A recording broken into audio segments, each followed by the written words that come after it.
andi fitna ci réew mi mu ngi jóge ci justice te du weesu juróom wala fukki magistrat ñi jàpp ni yokkute bu am ci budget performance ndax nañ seen bopp budget dafa musa di yokku ay ñooñu Ousmane Sonko yi jàpp leen ci ñu bëri def leen mandat de dépôt andi fitna ci réew mi mu ngi jóge ci justice te du weesu donc national. Bon, ils m'ont suivi. Aujourd'hui, j'étais la personne la mieux gardée parce qu'ils étaient nombreux et je me sentais en sécurité. Sauf si eux-mêmes m'agressaient. Bon, ils m'ont suivi jusqu'à la porte du bureau de l'adjoint au directeur. Je leur ai dit, mais entrez, il ne faut pas attendre, suivez-moi.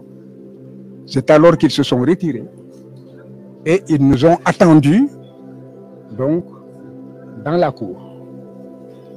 À 15 heures, après avoir effectivement fait ce que je devais faire dans ce service, je suis ressorti, il était 15h09.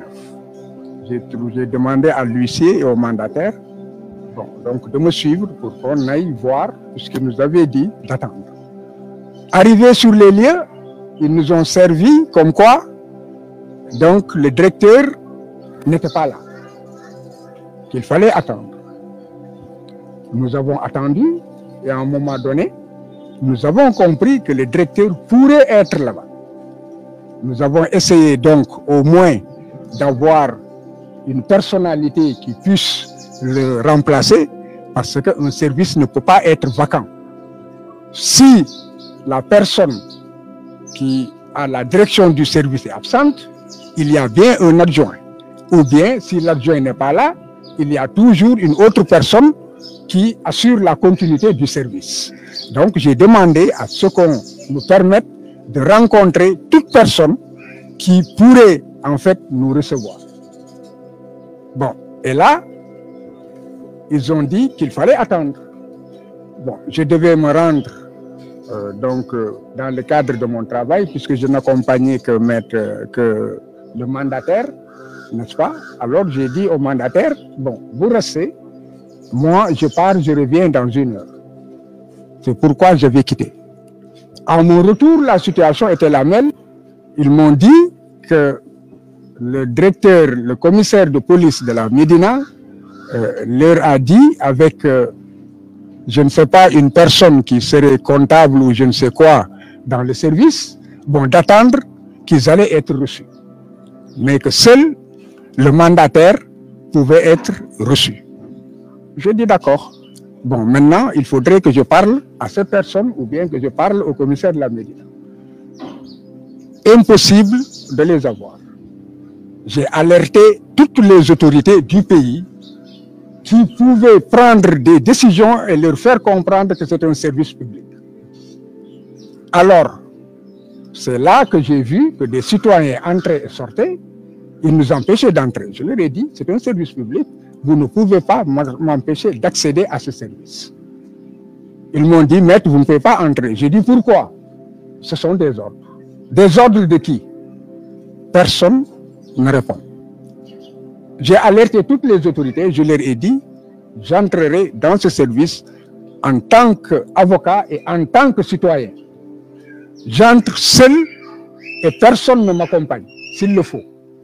Ils m'ont dit en tout état de cause, aujourd'hui, les ordres, c'est que vous ne franchirez pas cette porte. Évidemment, j'ai essayé d'entrer.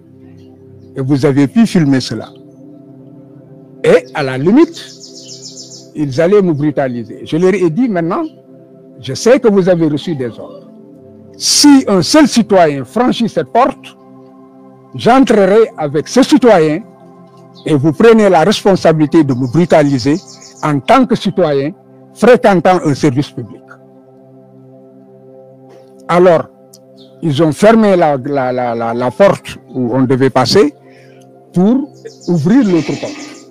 J'ai vu que c'était ouvert, je me suis rendu à cette porte, ils ont fermé cette porte pour ouvrir l'autre porte. Donc vous avez vu, vous tous, vous avez pu assister à cela et j'avais mal. J'avais mal parce que notre pays est entré dans une situation de dégradation à laquelle personne ne s'attendait. Ce qui en fait devait donner l'exemple de civisme l'administration qui devrait être neutre, être un service public, est une administration sous des ordres. Des ordres qui ne sont pas occultes.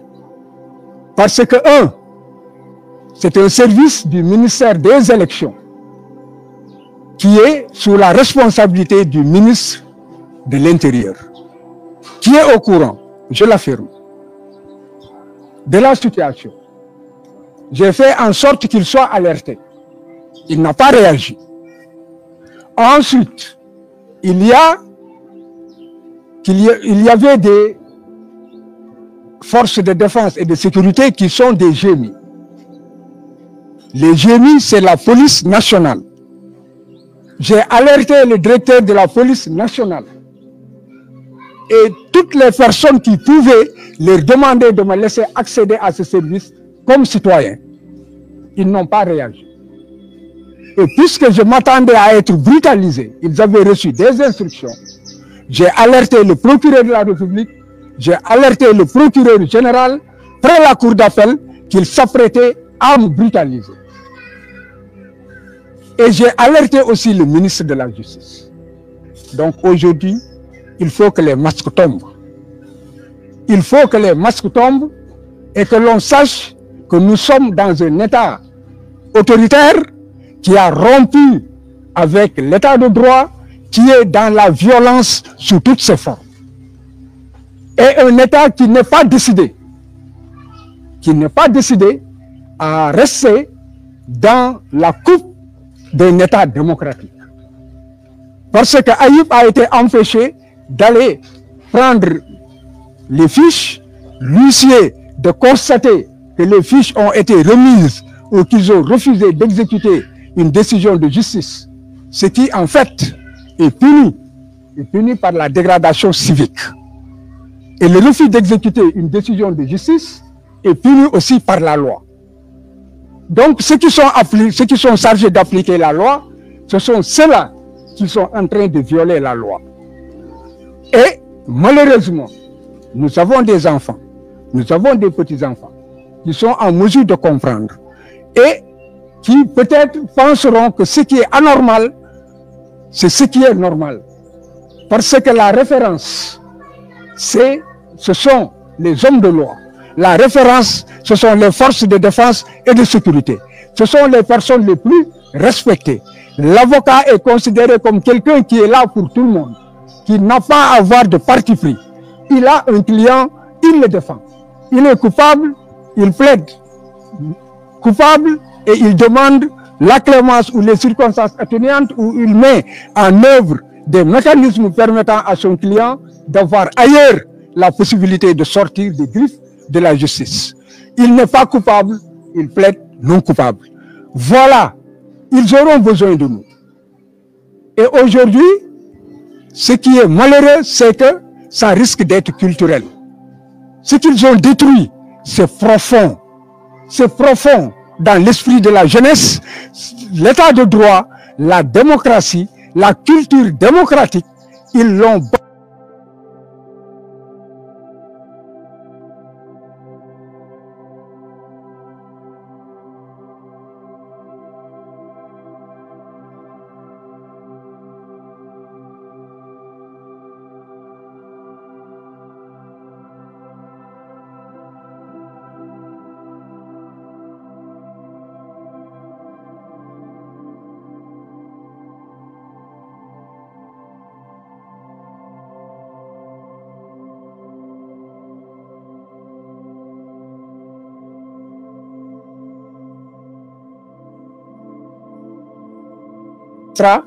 a eu à mettre qu'est-ce qui se passe au Sénégal. Si vous agissez ainsi, que va devenir notre pauvre petit Togo? Montrez au magistrat. Si elle m'entend, elle saura que c'est elle qui a dit cela. Donc c'est le désespoir. Mais il faut aussi que la communauté internationale sache que ce n'est pas un peuple violent, ce n'est pas un peuple suicidaire. C'est un peuple qui est debout, qui demande simplement à ce que ce pays respecte la loi, que ce pays respecte l'état de droit et que ce pays respecte la démocratie pour que nous puissions vivre en paix. Donc, s'il y a une caste de personnes qui sabordent tout cela, la communauté internationale n'a pas le droit de se taire. Et il est temps que des observateurs soient envoyés. Il est temps que la communauté internationale envoie des émissaires qui parlent à ceux qui sont en train de bâillonner le peuple, qui tuent le droit à la communication, qui tuent le droit à l'expression, qui tuent le droit à l'opinion et qui embastillent tout le monde. C'est quelque chose de connu. Pourquoi ce silence? Il y a assez de morts, il y a assez de blessés. La communauté internationale, en dehors de l'union interparlementaire, je n'ai pas encore de réaction tangible. Et l'union interparlementaire en train de suivre cela, c'était depuis le début lorsque les droits de Ousmane Sonko ont été violés alors qu'il était député. Depuis l'union internationale suit la situation, demande des rapports complémentaires et suit la situation de près. Et avait aussi demandé à ce que l'on essaie d'envoyer ici des personnes qui parlent aux autorités. En dehors de cela, tout le monde se tait. Et demain, chaque pays voudra courtiser le Sénégal. Faites attention, le peuple sénégalais est mûr et le peuple sénégalais sait être reconnaissant et le peuple sénégalais sait reconnaître ses amis. Ce n'est pas après tant de morts et que le peuple est réussi de par sa jeunesse, de par sa population, de par le courage, l'honnêteté, la loyauté de certains magistrats qui resteront intègres jusqu'au bout. Et je ne me gênerai pas, je ne me gênerai nullement de citer le juge Sabassi Faye, qui a eu ce courage, Madame Aïssatou, qui a eu le courage de refuser une décision à laquelle elle n'adhérait pas. Je parlerai de Madame Mariam Gueye, qui a eu le courage de dire ce qu'il fallait dire. Et ce qu'elle a dit, nous le retrouvons en filigrane dans la décision aussi bien de Sabassi que dans la décision du juge Thion qui a été rendue le jeudi dernier. Et aussi le courage de Ousmane Diagne, le procureur général. Quant à Thion, tout le monde entier apprécie sa décision, non pas seulement parce qu'il a dit le droit, c'est une décision de haute facture, mais aussi parce qu'il a eu le courage, malgré les pressions, de dire le droit. Et c'est ce que nous attendons des juges. Quand un pouvoir est finissant, quand un régime est finissant, qu'est-ce qu'on peut attendre de ce régime? Sauvons ce pays. Aujourd'hui, que cela soit les magistrats, les avocats, les forces de défense et de sécurité, les simples citoyens, nous devons sauvegarder le minimum que nous avons eu et que nous avons conquis de haute lutte, que le peuple sénégalais a conquis de haute lutte, depuis des générations et des générations. Depuis Lamine Senghor, certainement, certains ne le connaissent pas, Lamine Senghor, depuis Aline Sitoé Diatta, depuis même Senghor, qui a eu à nous faire, à intégrer dans notre constitution, pour en faire un bloc de constitutionnalité, le respect des conventions internationales dans lesquelles il y a le respect des droits de l'homme, le respect des droits économiques et sociaux, et maintenant avec l'évolution, les droits environnementaux et autres. Et nous n'avons pas assisté à cela. Senghor avait des limites. Et lorsqu'il était sur une ligne rouge, il savait s'arrêter pour sauvegarder l'essentiel, la démocratie et l'état de droit. Abdou Diouf aussi, qui l'a succédé, a fait la même chose. Plusieurs fois, lorsqu'il y avait péril et menace, et que l'ordre national pouvait être troublé, l'ordre public pouvait être troublé, il n'a pas hésité à appeler à un gouvernement d'union nationale unissant les cœurs et les esprits. Abdoulaye Wade, pareil. Lui aussi, il a sauvegardé cela. Et il avait des limites. Tout le monde sait que lorsque l'Assemblée nationale allait se prononcer sur une certaine loi et que la population a manifesté, immédiatement il a demandé le retrait de ce projet de loi. Donc il avait des limites. Pourquoi maintenant on ne peut pas avoir de limites? Pourquoi maintenant on ne parle pas à son peuple? Pourquoi maintenant on ne parle pas à l'opposition? Pourquoi on ne cherche pas la paix? Pourquoi on ne cherche pas la concorde? Pourquoi votons toujours la confrontation? Pourquoi est-ce que la violence est érigée en règle dans ce pays? Tout le monde a mal et les esprits doivent revenir. Et je m'adresse aussi à ceux qui devraient parler dans ce pays en dehors de la communauté internationale. Des personnes sont des électeurs, de grands électeurs, des guides auxquels ce qu'on appelle les talibés ont donné leur sueur, ont donné leur sang et donnent tout. Et ces talibés aujourd'hui ont besoin d'eux. Et ils ne demandent qu'une seule chose, qu'ils prennent la parole et qu'ils disent ce qui doit être dit. Ils ne peuvent pas continuer à se taire. Ce peuple est à bout. Il ne reste maintenant pratiquement que moins de 65 jours. C'est un régime finissant. Donc le peuple ne peut pas être pris en otage. Il faudrait que ceux qui aujourd'hui peuvent créer l'équilibre, et notamment la justice, qu'ils disent basta, basta, basta, et que le peuple retrouve effectivement sa quiétude et elle aille vers une élection inclusive, sans laquelle une élection qui ne peut être une élection qui reflète la volonté populaire si Ousmane Sonko n'en fait pas partie. Aujourd'hui, deux exigences, que les juges prennent leurs responsabilités et qu'ils demandent à ce que Ousmane Sonko soit rétabli dans ses droits ou qu'ils en tirent les conséquences et déclarent Ousmane Sonko candidat aux élections de 2024. Ils en ont le pouvoir, la loi leur donne la possibilité et aussi Ousmane déposera un dossier qui sera conforme à tout ce qui est dit.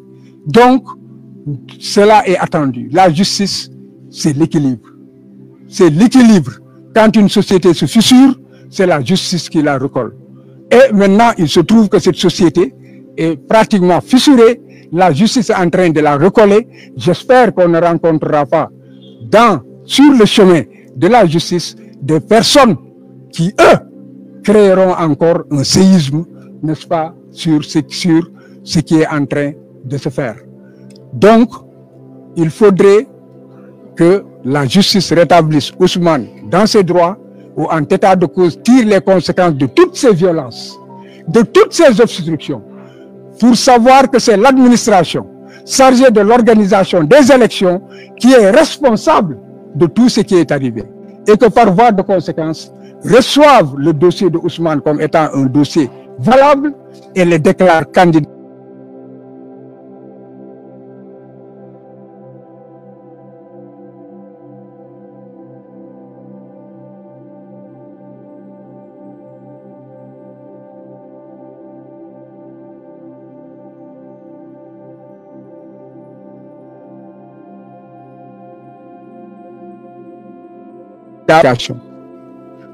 Chacun a un destin.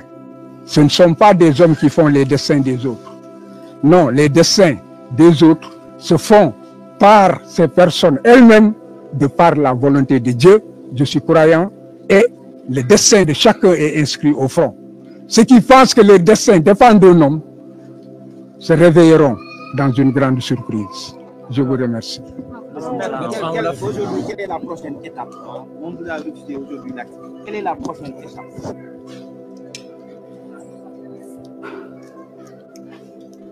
Bon, comme je l'ai dit, je suis intervenu en tant qu'avocat de Ayib Daffé, qui d'ailleurs a donné une interview. Pour ce qui est de l'étape concernant Ousmane, moi j'ai simplement parlé en tant que citoyen et en tant que personne épris de justice, épris du respect des droits humains et aussi fondamentalement ancré dans l'esprit démocratique. Voilà pourquoi j'ai parlé ainsi. Maintenant, Ousmane a des avocats. Ces avocats s'occupent merveilleusement bien de lui. Vous les avez tous vus au créneau. Avec tous les sacrifices qu'ils font. Ils ont tout abandonné, ils ont tout sacrifié. non pas pour Ousmane, mais pour l'idéal que Ousmane porte et sur l'idéal sur lequel compte le peuple sénégalais. Actuellement, Ayib Daffé, puisque je suis son avocat, on l'accompagnera. Tous les masques tomberont. Nous irons au ministère de l'Intérieur. On verra si aussi je vais être brutalisé et on va nous interdire l'accès du ministère de l'Intérieur. Nous irons au niveau, comment dirais-je, de la caisse de dépôt et de consignation. Chacun endossera ses responsabilités. Et de tout cela, Ayib Daffé en informera le Conseil constitutionnel qui verra que les obstructions, c'est l'administration chargée d'organiser les élections qui en fait est en train de saboter ces élections. Pour quel motif? Pourquoi est-ce qu'ils le font? Ils le savent. Parce que s'ils le font, c'est parce que non seulement ils ont des garanties, mais qu'ils sachent que c'est des garanties très éphémères, mais aussi c'est parce qu'ils savent qu'ils sont dans l'impunité, mais ce sera une impunité éphémère. Parce que nous ne peuvent pas échapper, entrer dans des délais de prescription. Tous ceux qui devraient être poursuivis le seront.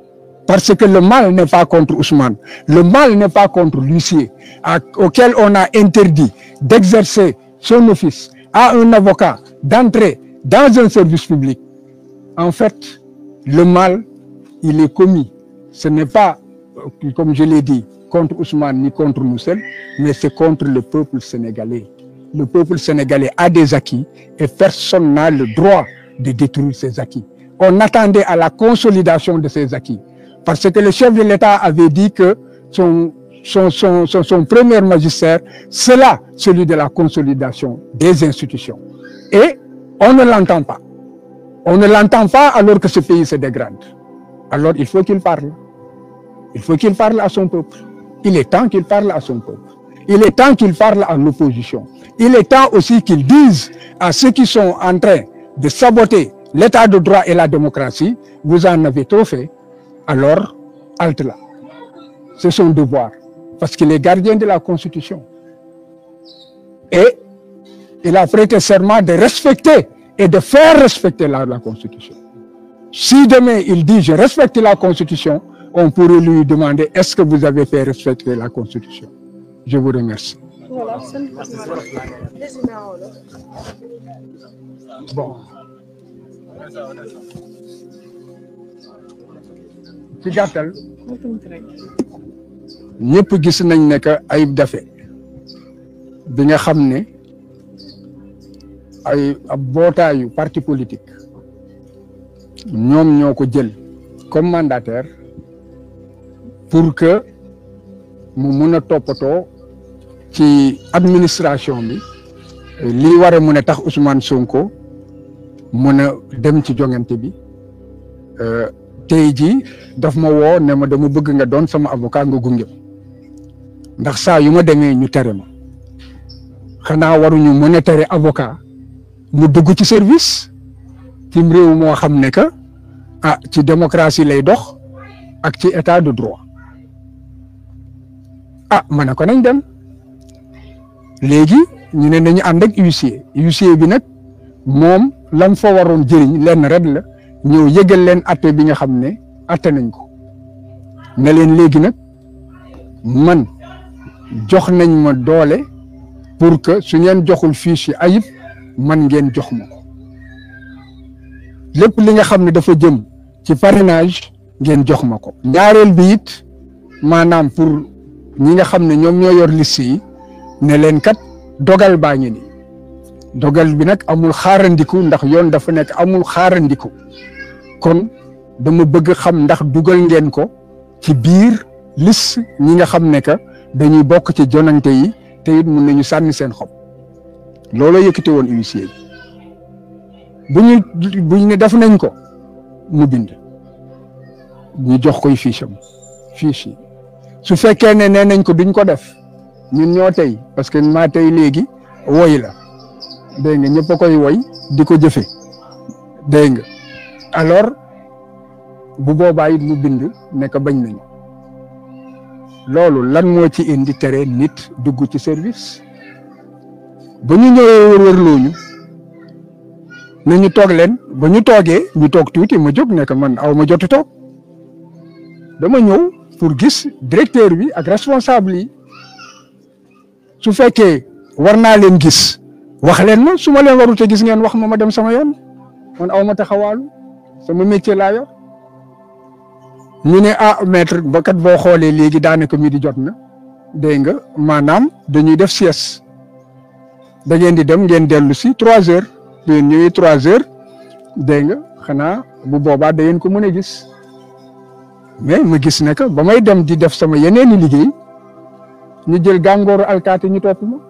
ma ne nii li ngeen may toppee dama leen rayal seen temps wala dama këpp seen elwaan ñu ne ma maître sax fii moom da nga fiy génn fii yëpp ma ne génn fii yéen a ko moom seen titre foncier bàyyi la fii de mënu leen mu fi génne te li may dox dinaa ko dox ñu ne ma da ngay jaaru bële buntu ma ne jaaroo ma bële buntu parce que li may def ci service bii la fii dafa am yoon ay service yu bari te dinaa ko dox ñu ne ma doo ko dox ma ne ko dinaa ko dox ñu baare ma song leen ne leen nag bu ma kenn gaañ ne huissier buñ ma gaañee constaté dégg nga borom doole nañu nag ak man nii ma sewee nii ñu puusante wante xam nga bu ñu puusante borom doole ponkal bu puusee xob xam nga ne xob bi moom mooy dellu gannaaw kenn ne konka nee na ka kenn si ñoom am xel ne ka konka nee na ka dafay liggéey ci beneen service dégg nga bàyyi leen ko mu dem léegi dem leen ngeen tëj buntu bi nga xam ne que moom moo jëm ñun suñu service ñu dem ne ràpp buntu bi ma continue dem ñu topp ma tey moom dañ maa garder moom tey sama xel dafa dal ndax xam naa ñoom bu ñu dalul sama kaw keneen du dal sama kaw ñu topp ma fu ma dugg ñu dugg fa bu ma yeggi escalier ñu yegg escalier man lii musuma koo gis te musuma koo xalaat ma ne leen dem leen xaar ci seen service ba ma ñëw fii du seen service faalewuñ ma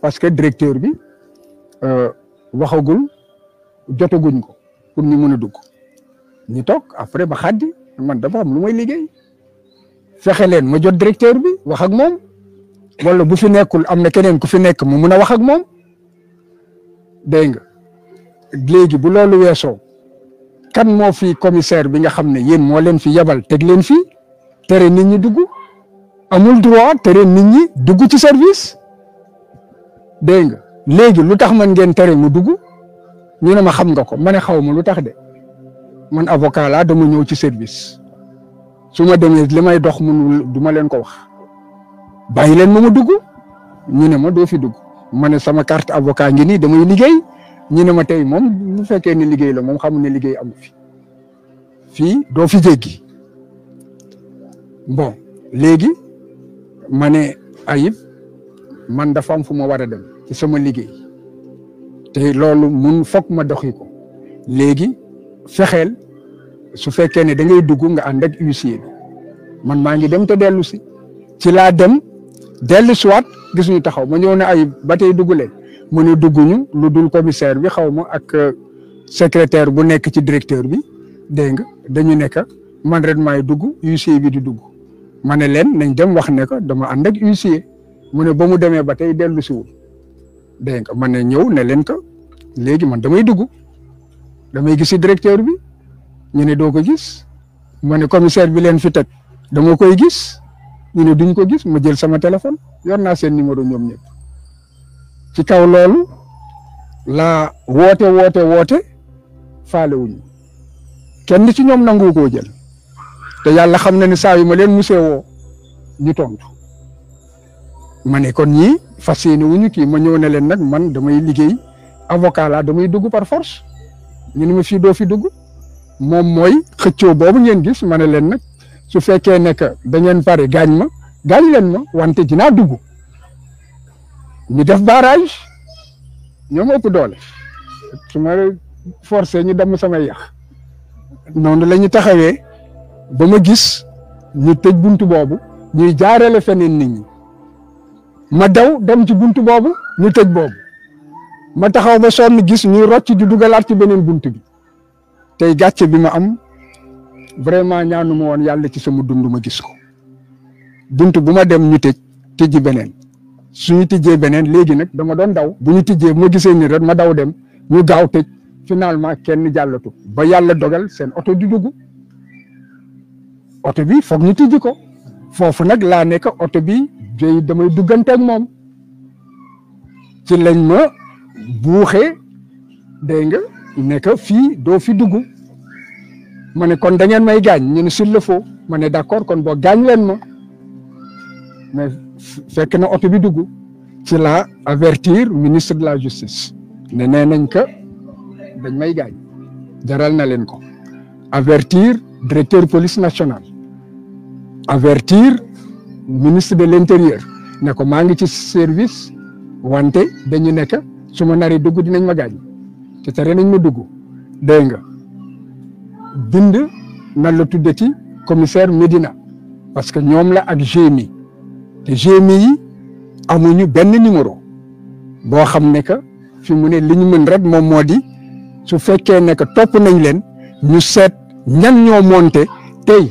toute la journée ñooñu ñëpp ñu dugal leen ci biir mais kenn amul numéro boo xam ne mun nga topp ne que bii nit moo ma def lii wala bii moo ma gaañ te yaakaar naa ne yëfooyu ci masque lay tàmbali bu fekkee ne que munoo xam yow ka nga joteel kon kooku masque la yor te réew mi tolloon na foo xam ne lépp war a feeñ ndax douanier sax su la nekk lii marchandise bii nga yor dama koy saisir am nga sañ-sañ ne ko wan ma commission biñ la jox suñ la ko joxul yoon nee na douanier bi su ko yorewul amul droit saisir jàpp la wala saisir te douanier boo ko laaj rek day génn commission pourquoi léegi ñuy indi ay alkaati ak ay gendarme yoo xam ne amuñu numéro matricule amuñu dara nga xam ne lu leen neex def ci dëkk bi te kenn du ci mën dara kenn du xam koy topp dégg nga léegi ci kaw loolu la avertir ñi ma war a avertir ñëpp avertir procureur de la république nekk nee nañ dañuy dal sama kaw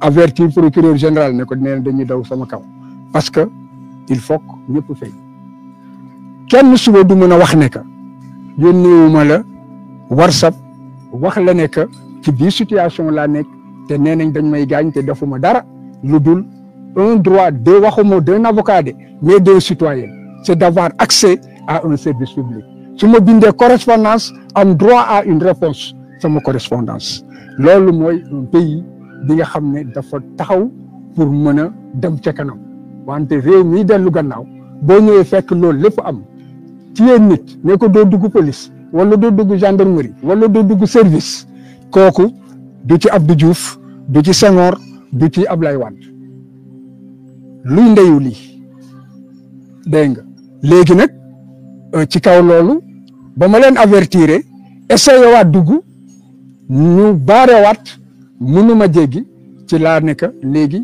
foog àddina bi yëg fan la Sénégal toll Sénégal ca kaw a kaw la nekkoon tey jii Sénégal moo gën a suufee ci réewu àddina bi pour que ñu xam li xew dégg nga ci dëkk bi te xam ne it lay raam te ñag ba la jëm lay raam moom moo di yàq suñuy institution ndax nit ñi avocat magistrat policier dégg nga ci ñi ñu gënoon fonk ak ay professeur d'université ñooñu lañ gënoon fonk cim réew wante tey jii gis nañ ne que jombuñu toroxal avocat jombuñu toroxal magistrat ndax magistrat yi rendre seen décision yëpp gis ngeen ni ñu doxalee dégg nga jombuñu toroxal même nan la tuddati ay officier te loolu yëpp nag lii nga xam ne que ci élection lañ jëm li ci des ñaari weer la dégg nga kay dem nee na damay dem kon boog yoonam waratul nekk ca lay ñëw lu dul rafet defar ko rafetal ko kay ñëw kenn xamul yàlla rek a xam yàlla noppi na ba pare li ñuy def yëpp sabab bi la wante yàlla tànn na koo xam ne ëllëg moom moo fiy toog kenn xamul kan la waay nañu bàyyi nit ñi jongante ñu bàyyi suñu borom bi jiital ka nga xam ne moom moo gën ci réew mi dégg nga léegi nag ci kaw loolu laa nekk il faut que addina bi gis Sénégal na mu ndëttërloo dañoo ndëttërlu bu méttee métti léegi nag mu doon li nga xam ne que ñi war a wax ci addina bi te lu xew lu tuuti di dugal ci seen làmmiñ lii moo jar a dugal làmmiñ suñu dugalul seen làmmiñ bu ëllëgee bu ñu bëggee xaritoog Sénégal dinañ xàmmee ñan ñooy seen xarit ak ñan ñooy naafeq yi ak ñan ñoo xam ne que ba ñu nekkee ci jafe-jafe te ñu waroon wax te mënoon ci dara defuñu ci dara ñooñu ñëpp Sénégal dina leen xàmmee ëllëg bu loolu weesoo it kilifa yi nekk ci réew mi te nga xam ne am nañu kàddu jiitu nañu nit ñi dem nañu sax am na ñoo xam ne que dañoo joxe seen addina ak seen àllaaxira kon bu fekkee ne que dem nañu ba ñuy salfaani seen addina wax dafa jot wax dañ ko war a wax ñaari weer ci des ñaari weer yi waruñu bàyyi ñu delloo suñu gannaaw foo xam ne que gone yi dañu yaakaar ne loolu moo normal dóor nit nekk alkaati dóor gaañ gone yi bu fekkee ne que loolu def nañ ko seen xel ne que lii moo war a nekk bu ëllëgee bu ñu màggee it noonu la ñuy wéyee su fekkee ne que da ngay nekk ci fos boo xam ne que yow boo bëggee nit du dem nu la neex ngay doxalee bu ko gën te dara du la ci fekk bu ko gone yi gisee bu ëllëgee noonu la ñuy doxalee kon tey jii ni ñuy yàqee réew mi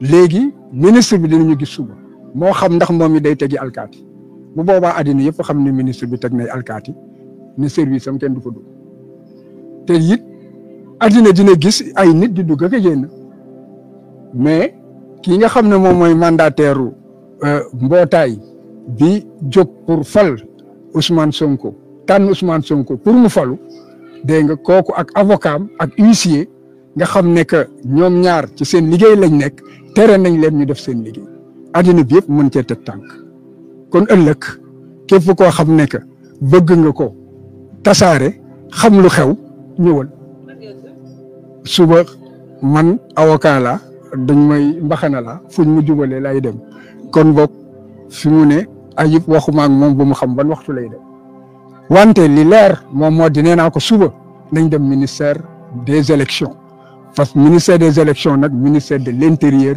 moom mooy mbubu bi kon dinañ dem pour foofu ñu yëgal leen décision bi wax leen ne ñu jox ndigal seen suq yi ñu def lañ war a def moom moo di jox Ousmane ay ficham ñaareel bi moom moo di ko bind ko ci liste bi parce que kat bu fekkee ne que maanaam da ngay jàkkaarloo ak booy xeex da ngay xeex booy wax da ngay wax koo xam ne que boo duggee ci biir kër borom kër gi ngay waxal doo dem di wax ak surga yi dégg nga ak neex na naqari na direction générale des élections direction de l'automatisation des fichiers ay suq lañu wante tubaab dafa ne dafa am baïonnette intelligente administration la farul fenn jot nga ndigal da nga ko war a def su fekkee nag léegi da nga nekk dañ lay jox ndigal ca kaw ndigal boo xam ne mooy tegu ci kaw yoon bu ëllëgee kala jox ndigal yow yaa prouvé ne que jox na la ndigal te wóor na ma ne kenn si ñoom ci kilifa yi joxe ndigal du nangu bind